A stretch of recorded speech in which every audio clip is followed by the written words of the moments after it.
Hi, this is Patsy with a Z. Welcome to Joy on Paper Live, a program for writers and those who dream of writing, and for everyone who wants to know the story behind the book. And I am so happy to welcome to Joy on Paper Live Kenneth Wishnia, an Edgar-nominated author. Hi, Kenneth. It's nice to see you. Hello. This is exciting. All writers say they have a muse, but very few of them are married to their muse. And you are married to your muse. Sure. She has inspired two very wonderful characters. And in the new book, From Sun to Sun, again, you have a little nod toward your wife. It's as good a place as any. I always tell people that marrying a Catholic got me interested in Judaic studies. You'll see from the work, and we'll discuss it later, my parents were that particular strain of American Judaism that was like Marxist, atheist Jew. We didn't have any religious upbringing at all. And when I was going to get married to a devout Latina Catholic, decided to do some research. And among other things, I said, I'm going to read the New Testament. And I'm reading the King James Version and going, I know all of this. Everything of significance in the life of Jesus. I already have a Sermon on the Mount, an Annunciation, and this and that. Everything. One of you will betray me. You name it. And I realized I don't know my own culture. That's what made me, at age 26, walk into one of those Jewish religious shops that they used to have on the Lower East Side of Manhattan. Now they're in Brooklyn, but it was still like exactly like from Central Casting, what you'd expect. Religious books everywhere. The guy with the beard and the tzitzis and the payas, and everything. And I said, I want a Hebrew Bible, Hebrew on one side, English on the other. And yes, certainly my wife was the origin, the inspiration for the Latina Catholic Ecuadorian detective. Was in my first 5 novels, and whose cousin is the protagonist of the contemporary section of this novel. The title of the book is From Sun to Sun, and it is a dual timeline novel and dual cultures. What a wonderful combination. So you take Ruth on one side, and then we have Felicity Ortega Perez, and she's a private investigator in New York City. So we have really a wide time range. Let's talk about this dual timeline, and it's reflected in the book cover, which is very nice. You have a one side Hebrew and one side a map of New York. It was really my concept from the very beginning to have a dual timeline, to stress the fact that I guess you would say, gee, these are two women separated by 25 centuries, and yet they seem to be facing awfully similar challenges. That was definitely a goal of mine. And something else I did is I don't really beat you over the head with the parallels. I'm quite subtle about them, and in some cases, I really enjoy the fact that you sort of just feel it. You feel that, wait a minute, the other woman went through something like that. But it's not this, oh, there you go, there's the author doing the parallel thing. So I thought that worked very nicely. Just to suggest, again, women's struggles haven't changed all that much in a few millennia.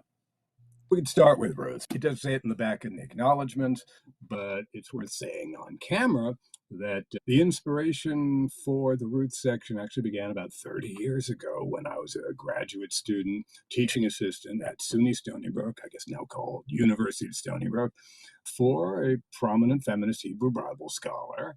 And, the Book of Ruth, in the King James translation, she declares one of the more famous quotes from a woman. She says, I beg of you, don't ask me to leave. Whither thou goest, I shall go. Thy people shall be my people. Thy God shall be my God. And so this feminist Hebrew Bible scholar explained that, unsurprisingly, the Hebrew is much more direct and blunt and is much closer to, don't tell me to go. I'm going with you. Your people are my people. Your God's my God. And, the next thing Naomi says only makes sense if you give it that reading, because the Bible then says when Naomi realized how determined her daughter-in-law was, she gave off protesting. And the Hebrew doesn't say determined, it actually says headstrong. Yeah.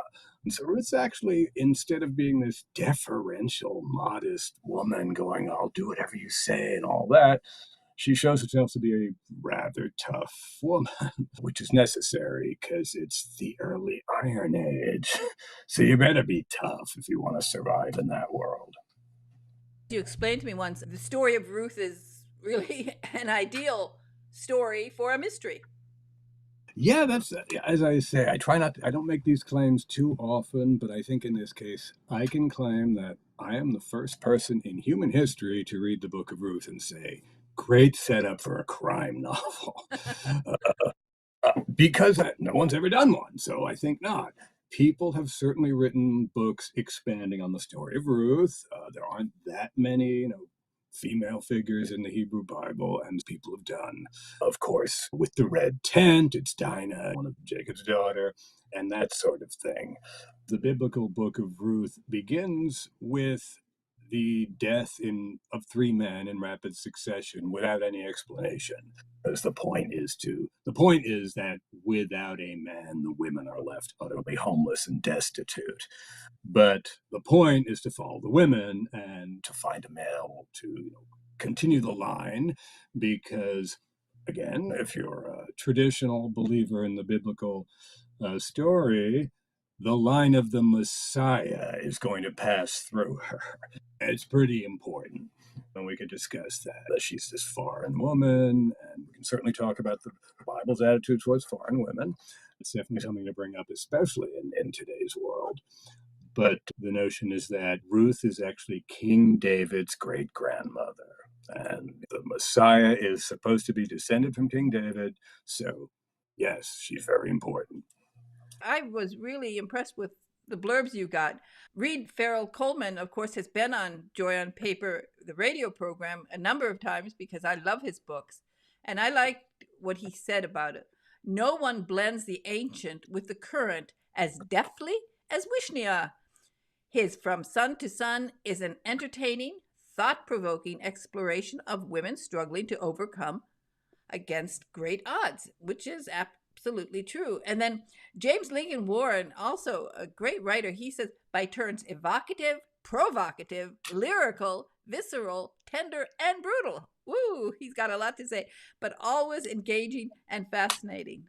I thought it was wonderful. And he calls it a tour de force, which I think it is. So, really great blurbs. Oh, yeah. And as long as we're on this tactic, I also got a 5-star review in Ellery Queen's Mystery Magazine, to which I'm very grateful. That's a big deal. There are so many writers vying for all of these awards received or been nominated for. I've been nominated for the Edgar, the Anthony Twice, the McCavity. I'm hoping maybe one of those might show up. My first win was actually the Italian translation of my last Jewish themed historical. Won a Jewish literary award in Italy. So I always say, come on, America. I got to go to Italy to win an award. Come on, yeah. Yeah, the question is, did you go and pick it up in Italy? Oh, yes. No, I had that week. Come on. It was like actually in Livorno, but that's like near Florence. And I know Livorno very well. I spent a lot of time in Livorno. Yes. So there you go. There you go. That was special. A very special. Yeah, I hope you win in lots of countries. England, Sweden. It's tough. But it's tough because how many people read more than a dozen books a year anyway? Even the most devoted mystery fan who reads 3 a week, that's only 150, which is maybe a tenth of the titles. So yeah, exactly. But it's a big deal. To rise above all the others, it's fantastic. It starts with an ancient scroll from Iraq that's stolen. How do you want to explain the story? I love stolen scrolls. Always great for a mystery. And then we come out with your character who is working for the Silver Bullet Security for Felicity Ortega Perez is literally the first cousin of Filomena Buscasella, the protagonist of the first 5 novels I did, the novels I broke in with. And one of the things I was going for, in fact, was realism. Actually, the last job I had before my current one, I've been teaching at Suffolk County Community College on Long Island since the fall of 2000. But I did work for a former New York State prosecutor turned private investigator for several months. And At one point, I was even his Spanish-speaking investigator for a case where I was talking to the Puerto Rican Division of Motor Vehicles and mechanics and everything. But the point is, I was going for realism in the sense that she doesn't carry a weapon, she doesn't get in fist fights, she doesn't get in car chases, although she does some pretty reckless driving under desperate circumstances, but none of this sort of, you know, or even this kind of let's take the utterly unrealistic and super romantic male PI who beds 5 women in the course of a novel somehow. And I understand where the impulse comes from, but I think some people have written female PIs where it's okay, we're going to do the same thing and see how you like it. So it's the female PI who like beds 3 or 4 guys. And I'm like, yeah, okay, characters in this, shall we say, somewhat troubled, committed long-term relationship with somebody, and that sort of thing. But again, the point is, she does a lot of work forensically on a computer, and then the rest is pounding the pavement and talking to people. And I'm trying to, can I keep that interesting? So yeah, I was going for realism there. And just one example from the book is she's a certified documents examiner and a certified forensic accountant. And I've done some of that stuff, not as a certified certificate holder, but I've actually done some of that. And so one of the things that struck me was the need for doing the original, because I got this from something where she talks about, no, I need to see the original, because she describes this case where she saw the original and she's going, I'm smelling really cheap cleanser and cigarette smoke. Yeah. And she tells the cop, check out the Roach Motels within a few blocks of the crime scene. And so, yeah, she narrows the potential crime scene from 1,000,000 square feet down to, 3 places when they find the guy, because she smelled something. I like having fun with that, because most crime novels, the clue would be something somebody saw or somebody heard, not usually something they smelled, unless it's one of those Agatha Christie, I smelled a trace of your eau de rose perfume, madame. It's like, that's believable. Not that common in contemporary crime. You've given her this interesting backstory because if anybody's read the other books, they know about the cousin. But tell us more about Felicity's backstory. I guess the thing to talk about there is, so yeah, Filomena Buscarcella, the protagonist of my first series, the one who got me, I broke in with her. That's the Edgar Allan Poe nomination. She's the immigrant, whereas no, Felicity was born here, so that's not a factor in it. But I would just say what I went for was she's young, but so she doesn't have to worry about her immigration status or anything. But given that she's younger, she's a little less self-assured. Philomena is this force of nature. She will just kick her way into any situation. And in some ways, that's teaching at a community college does help me with this sort of thing, because the average age of our students is 25 or something. We have older returning people, but in fact, most of my classes are filled with young adults, 18 to 23. And this current cohort that's coming through, at this point, it's been 5 years since the pandemic lockdown. If you're 18, you were 13, you were in 8th grade when this happened. And so I'm seeing some retrograde behaviors from people who like really lost out on some social interaction and development at a crucial age. For the first couple of years, it was like, okay, the college students and maybe like seniors in high school who blew off the last year anyway. And I'm seeing a lot of this trepidation, insecurity, and concern about the future, which also ties into the immigration issue, which we could discuss briefly, as it relates to Ruth. Haha, you weren't expecting that, were you? But so yeah, Philomena's got that. Okay, she's often on shaky ground sometimes in some ways. She blusters through with attitude.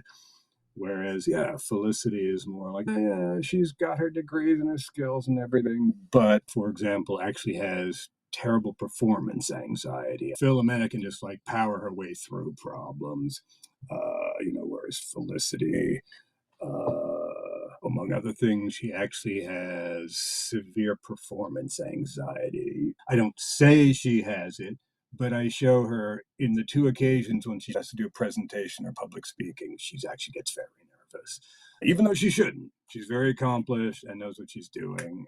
So there's an example just of the differences between. You move through the timelines. Tell us a little bit about your research, because both timelines are filled with details. This must have taken quite a bit of research and reading.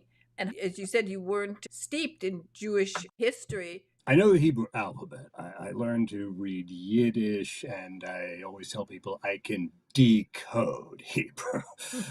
Yeah, I can't really read, but certainly. So that was actually one of the reasons that for this novel, I read the Torah, the first 5 books of Moses, with a shelf of commentaries. Everything from the Art Scroll series by those guys, the Black Hat guys in Brooklyn, who've read every rabbi has for the last 2,000 years. They've read it all, and they can sum it up to, you gotta love being Jewish, up to including in a book of 54 rabbis on each of the 54 portions of the Torah that you read in a year. So everything from the most ultra-Orthodox to radical feminist readings. And then I read the rest of the Hebrew Bible with about this many commentaries. A little more reasonable, but able to do that. And I will say I've actually used this research in my classes, but it's just super important to get lots of different perspectives on a biblical passage, because my wife, she's Latina Catholic, old school, and when she said the nuns would give her one sentence and say, okay, and here's what it means. And whereas in rabbinic tradition, the rabbis say, the Torah has 70 faces. And they don't mean 70. 7 is really a magical number, meaning a plethora. 70 means an even bigger magical number. But one bit of, for example, something like this, if I can see it there, this topographical map of the old city of Jerusalem was super useful. Okay, the city of David, and I'm trying to follow this thing here. Where all the trouble happens in Jerusalem today is up here, the Temple Mount. But there's this huge valley between, and this is where the poorer people, the farmers, were. So like the rich people live up on the hill, and then there's this valley, and then on the other side was the working farmers and that sort of thing. So that was really crucial to get a sense of, which has parallels to today's world. By golly, it does. It certainly does. Isn't that amazing? Yeah. Isn't it funny? So now, to really bring the period to life, what did you find with the language? Also, your style is a little bit different in the two periods. How did you work that out? Sure, I do some attempt to render the fact that apparently they're speaking Aramaic when they're in Babylon, because that would have been the language. But when they come to Jerusalem, people are speaking Hebrew, which is similar but different enough. But one great example I came up with, I found during the research, is that there is no ancient Hebrew word for yes. They have no, all right. Thou shalt not is no doing this, no doing that. So they have no, but there's no actual word for yes. You will see yes in lots of modern English translations because it saves space and it's more economical, so you do that. In the Bible, how do you say yes then? And either you repeat the person, the law says, have the horses been fed? And the answer is, the horses have been fed. Or if they're making a request, go feed the horses, you respond, I shall do as you say, or something like that. So using that, if there's no yes when they're speaking Hebrew, I do use it when they're speaking Aramaic, makes Ruth sound much more deferential. I shall do as you say is a heck of a lot more deferential than, okay, sure, or yes. But I think that's a big part of the character, the fact that she is this foreign woman in a very different era and has to play this role. I can't say this and I can't say that. I've got to be this sort of perfect female if I'm going to fulfill my role and provide a son for Naomi. So there's a lot where the language is, she uses very deferential language. She's always sure to use everyone's proper title, if you've noticed. She says Commander Manuka, that sort of thing. The same with Nehemiah. the military engineer. She calls him my lord. She's always very careful. But compared with a lot of, shall we say, male protagonists who create their own reality. They say, like, today I'm going to do this. I'm going to go knock on these doors. And if I don't get answers, I'm going to start kicking ass. Whereas in the contemporary section, you might notice Felicity's a chameleon. She becomes whoever she thinks she needs to become to establish a good relationship, a good rapport with this person. And like when she walks into the place and the guy's, he's the combat vet vigilante with the gun collection that takes up an entire wall. Right. And she says something in there about, I've got exactly 3 seconds to find something in common with this guy. And she goes, oh my God, you have a Tariq something pistol. Like she pretends, oh, I love guns as much as you do. So she's a chameleon and she does that. And that Ruth actually has to do a lot of that too, in a way that I think a lot of male protagonists don't. But yes, I lost the point there. The point I was going to make about James Bond, and I love the first one's the best because I'm a baby boomer, and for us, Sean Connery's James Bond. Everyone's also feeling, but especially in Goldfinger, because at one point when they capture him and they got him tied up spread eagle to this sheet of gold and a laser beam is zooming right up the middle, ready to cut him in half, he talks his way out. He bluffs. He's got nothing. Goldfinger's killed this guy, and all he's got is some vague thing about my superiors will get suspicious if they don't hear from me after a couple of weeks. When Goldfinger's, I don't believe you. You can't afford to take that chance. It's like, okay, all right, but they don't believe him. But he's emasculated for half the movie, and he has to think his way out and talk his way out. And that's something I'm doing with these characters. I think Elaine Viets, an old friend from once said that, the typical private and traditional private eye is actually men's romance novels, romantic fantasy, because, this guy is a killer with women and beds 5 different women in the course of a novel, which is, of course, is fantasy. And it was a great point she made. And while I understand where some of it's coming from, I know there's some female PIs are written that way, as if they're men wearing skirts or something, and they're proud of how they can like pick up some guy for the night and then dump him the next day, sort of thing. I'm like, okay, that's a reasonable motif. There's Felicity. She's in a committed relationship with a long-term boyfriend, but for the 2 weeks of the novel, they're having a bad week. Let's go back a little bit. I want to just talk a little bit about the beginning of the trip to Jerusalem and explain a little bit. The biblical Book of Ruth actually begins with a famine in Bethlehem, and it's supposed to be ironic because Bethlehem means the house of bread, and there's no bread in what's supposed to be the house of bread. And they travel to Moab, a neighboring country.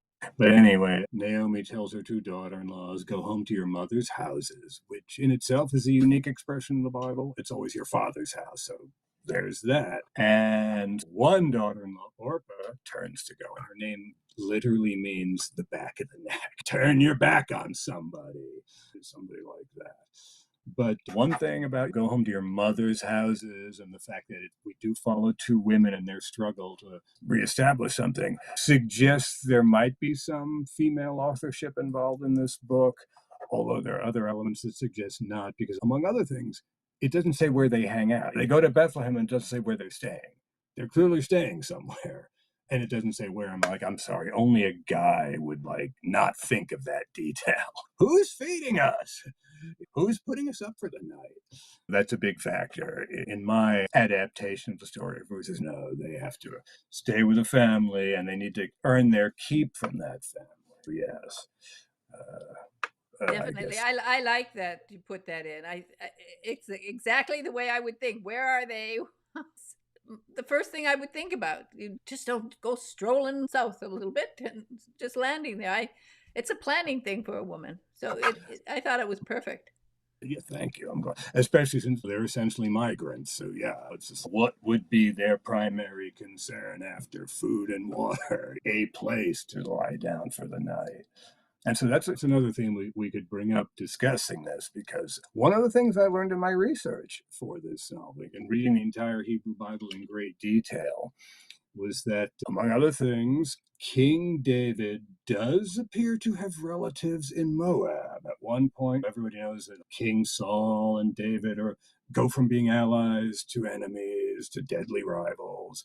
And at one point, they're chasing after, Saul's men are chasing him, and it says David crosses into Moab and stays there. So, gee, why would he go there? He seems to have family there because, again, Ruth is supposed to be a Moabite, and she's supposed to be his great-grandmother. So there's several textual suggestions that the line of David isn't purely Israeli, Israelite, that there's no such thing, which is very important because my novel takes place in 538 BC, when the end of the Babylonian exile, when Cyrus of Persia conquers Babylon and tells the Israelites that you can go back to Jerusalem and rebuild the temple, which was destroyed in 586 BC by the Babylonians.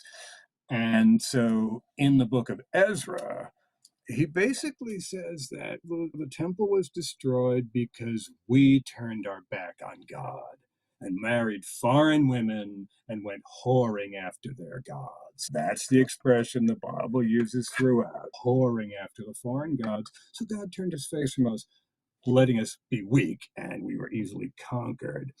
And so the problem with that is, he says, what's the solution?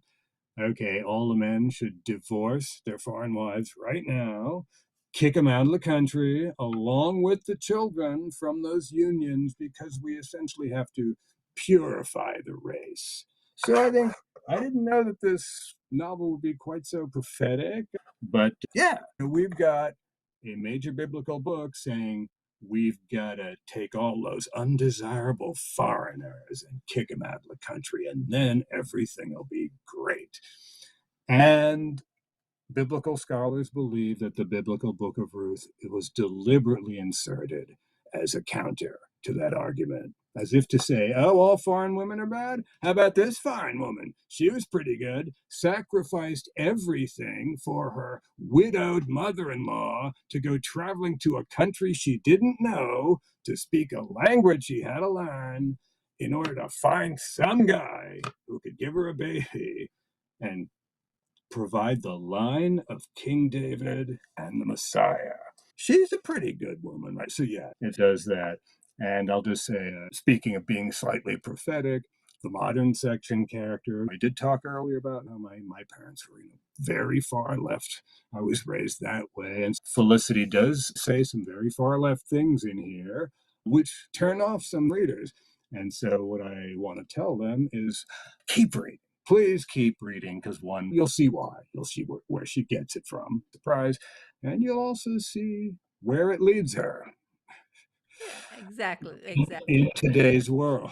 And I didn't know, this is a weird one, because I'll just say with my previous novels, I knew the arc completely. When I knew the final scene when I started the first page, kind of thing. And this was the only major, deeply researched novel where, as I'm arcing, I'm like, I'm not sure exactly how I'm going to end this thing. And I was 2 weeks from the end, and it's 8 years of research and writing on this. I've never cut it that close when I was there it is. And I've got to say, that's one thing about writing. It's joyful. It's I always tell people, it's like being a trapeze artist. To be a trapeze artist, you're not actually jumping onto a trapeze. You're jumping to a point in space where you hope that trapeze is going to be when you get there. It's like that. And so that really happened this way. And I was I didn't know where I was going. Well, I think it's a great book.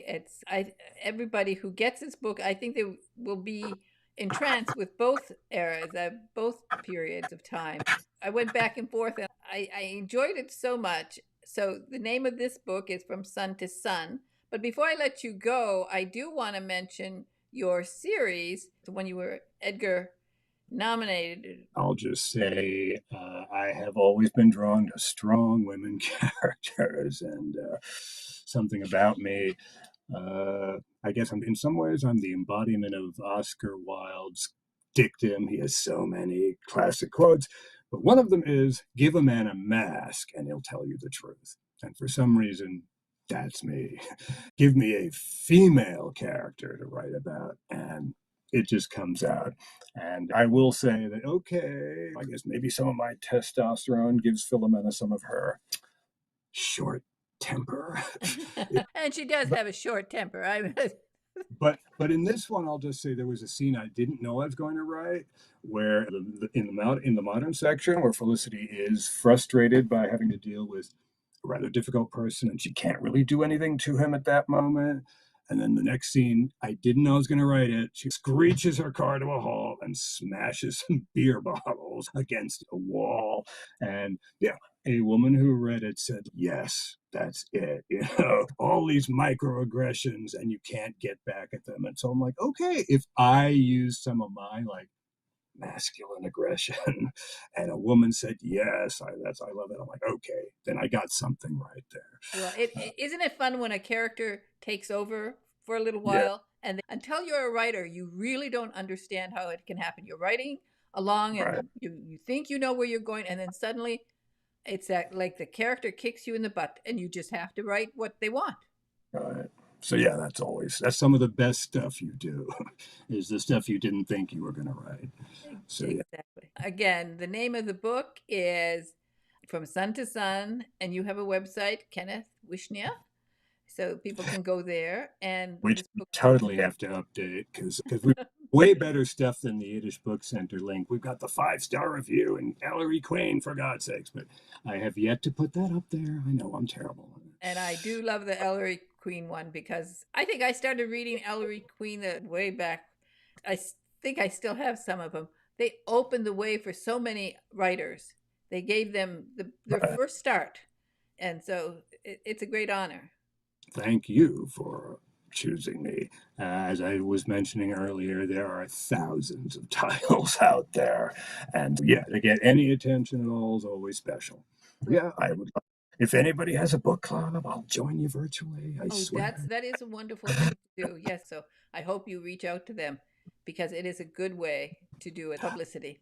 Okay, Kenneth Wishnia, thank you so much for joining me today on Joy on Paper Live. I really enjoyed the book. I enjoyed talking to you and having a little peek behind the scenes of the writing. So that's what people like to know.